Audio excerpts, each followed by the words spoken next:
The training center has a tower designed exclusively for the tributes and their teams.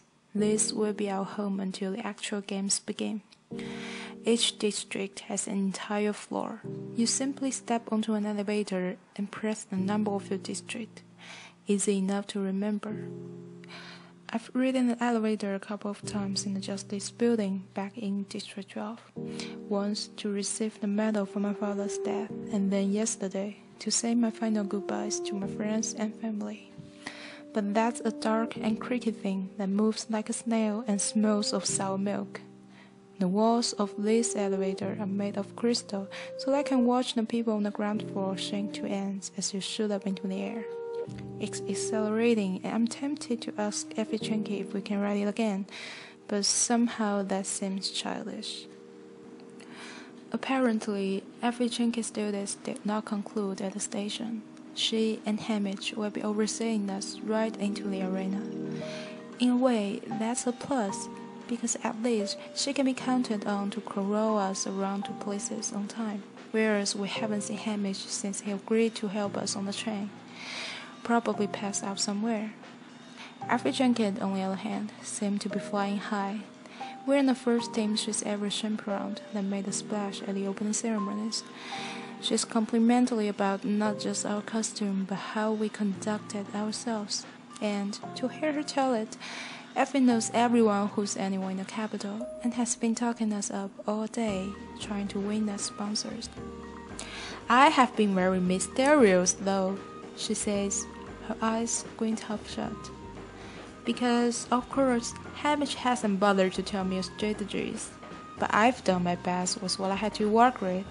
How Katniss sacrificed herself for her sister. How you've both successfully struggled to overcome the barbarism of your district. Barbarism. That's ironic coming from a woman helping to prepare us for slaughter. And what's she basing our success on? Our table manners? Everyone has their reservations naturally, you being from the cold district. But I said, and this was very clever for me, I said, well, if you put enough pressure on coal, it turns to pearls. Effie beams at us so brilliantly that we had no choice but to respond enthusiastically to her cleverness, even though it's wrong. Coal doesn't turn to pearls, they grow in shellfish. Possibly she meant coal turns to diamonds, but that's untrue too.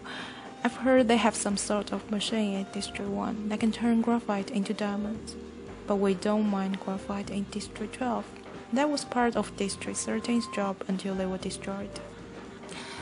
I wonder if the people she's been plugging us to all day either knows or care. Unfortunately, I can't seal the sponsor deals for you. Only Hamish can do that, says Effie grimly. But don't worry, I'll glide him to the table at gunpoint if necessary. Although lacking in many departments, Effie Jenkins has a certain determination I have to admire. My quarters are larger than our entire house back home. They are plush, like the train car, but also have so many automatic gadgets that I'm sure I won't have time to press all the buttons. The shower alone has a panel with more than 100 options you can choose, regulating water temperature, pressure, soaps, shampoos, scents, oils, and massaging sponges. When you step out on a mat, heaters come on and blow dry your body. Instead of struggling with the knot in my wet hair, I merely place my hand on a box that sends a current through my scalp, untangling, parting, and drying my hair almost instantly. It flows down around my shoulders in a glossy curtain. I programmed the closet for an outfit to my taste. The windows zoom in and out on part of the city at my command. You need only whisper a type of food from a gigantic menu into your mouthpiece, and it appears, hot and steamy, before you in less than a minute. I walk around the room eating goose liver and puffy bread, until there's a knock on the door. Effie's calling me to dinner. Good. I'm starving. Peter, Sina, and Portia are standing out on a balcony that overlooks the Capitol when we enter the dining room. I'm glad to see the stylist, particularly after I hear that Hamish will be joining us. A meal presided over by just Effie and Hamish is bound to be a disaster. Besides, dinner isn't really about food. It's about planning out our strategies, and Sin and Portia have already proven how valuable they are. A silent young man dressed in a white tunic offers us all steamed glasses of wine. I think about turning it down, but I've never had one, except the homemade stuff my mother uses for coughs. And when will I get a chance to try it again? I take a sip of the tart, dry liquid, and secretly think it could be improved by a few spoonfuls of honey. Hamish shows up just as dinner is being served. It looks as if he's had his own stylist because he's clean and groomed and about as sober as I've ever seen him. He doesn't refuse the offer of wine, but when he starts in on his soup, I realize it's the first time I've ever seen him eat. Maybe he really will pull himself together long enough to help us. Senna and Portia seem to have a civilizing effect on Hamish and Effie. At least, they're addressing each other decently, and they both have nothing but praise for our stylist's opening act. While they make small talk, I concentrate on the meal. Mushroom soup, bitter greens with tomatoes the size of peas, real roast beef sliced as thin as paper, noodles in a green sauce, cheese that melts on your tongue served with sweet blue grapes. The servers, all young people dressed in a white tunic like the one who gave us wine, move wordlessly to and from the table, keeping the platters and glasses full.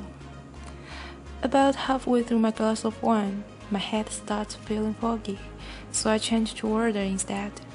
I don't like the feeling and hope it wears off soon.